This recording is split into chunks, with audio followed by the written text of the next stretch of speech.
So if you're a movie fan, keep watching. Today we're reviewing Knife+Heart. Is it Knife+Heart or is it Knife+Heart? I think Knife+Heart is acceptable. Yeah, because you see it on the billboards and it's plus. We were talking about this a while back on this channel. By the way, we are Boys on Film. This is Raj Rudolph. Hey, I'm Phil Marriott. We produce movie reviews twice a week. Yep. Usually. It's been a bit quiet just recently. We've had a lot going on. Yeah, because we're too busy watching things. Well, that's it. BFI Flair being, a festival particularly that we went to recently. But yeah, I haven't seen a lot of films in this festival this year. I thought I would say the same thing, but in the end I did. So, yeah, I feel it was a good BFI Flair festival this year, and I was quite satisfied with how it all turned out. So this movie was one of the movies in the festival this year. Vanessa Paradis we talked about before because she was a singer in the late 80s and early 90s. She had an album produced by a guy that she was seeing, Lenny Kravitz. Okay. Yeah. Still is a singer, I think. I don't know if she's released anything recently, but she's been in quite a few movies. She's done voiceover work. I think she was in the animated movie, which was Magic Roundabout, based on the TV show. And she did a Monster in Paris animated movie. She did the voiceover for that. Well, you're full of fun facts today, Phil. Oh yeah, I just done my research. That didn't come from my head. But you don't remember her as a singer, which is weird because she did have a big hit, Be My Baby and Jola Taxi, but you don't remember either of those. You forget I grew up in America. Yeah, but I thought Be My Baby was a big international hit. Like Be My Baby. No, not that one. That's the only one I know, so. But anyway, she is an actress as well, and she stars in this. She plays a woman who runs a porn company. It's kind of like a third-rate porn company, isn't it? Yeah. She produces movies. They're indie gay porn company, yeah. And she's got a girlfriend who wants to end the relationship, and she's basically trying to salvage the relationship by producing her most ambitious film ever. Pretty ambitious, I think. Yeah. So for me, the movie was a bit of a stretch. I mean, I don't know. There's art house films, and then there's art house films that don't quite deliver for me. Right. So this felt a bit like in between. It felt like styling-wise, it was a bit of an art house movie, but it still felt a little bit mainstream because it kept me captivated watching it. I felt a little deceived from like the description of the movie too, because I thought it was going to be a really salacious type of film, and and a bit more like on the edge of your seat kind of horror set in the gay porn world. Yeah. And was it early 80s or 70s? Yeah, late 70s, wasn't it? 79, yeah. So, I felt a little bit let down by it. It didn't grab my attention. There's a couple times where I was like, oh gosh, this is just being played out too long. And yeah, I think story-wise it reminded me a bit of Suspiria. Not so much to look at, but I think the story was quite similar. Everything just lined up perfectly for the story. But it didn't deliver it. No. Yeah, just kept you waiting. I think she was good. I thought Vanessa's performance was good.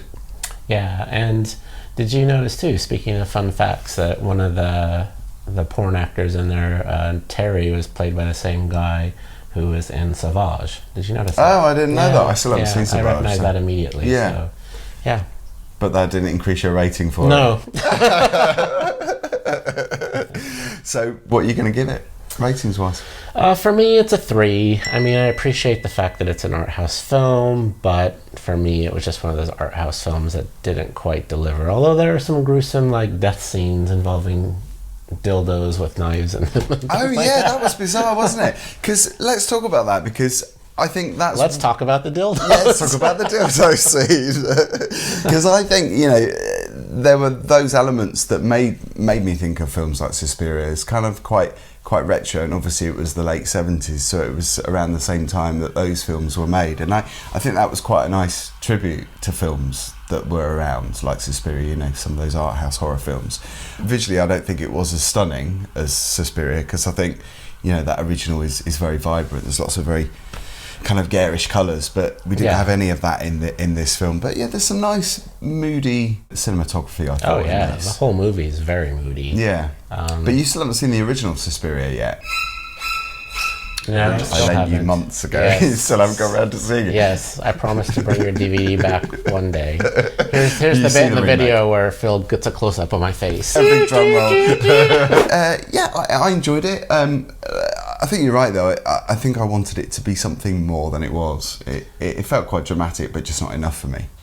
Yeah, I think given maybe a bigger budget and a little bit of less gritty sort of overtones and storytelling and just some reworking of the story, it might have hit for me. I mean, I appreciate what they tried to do, but for me, it just was a bit of a miss.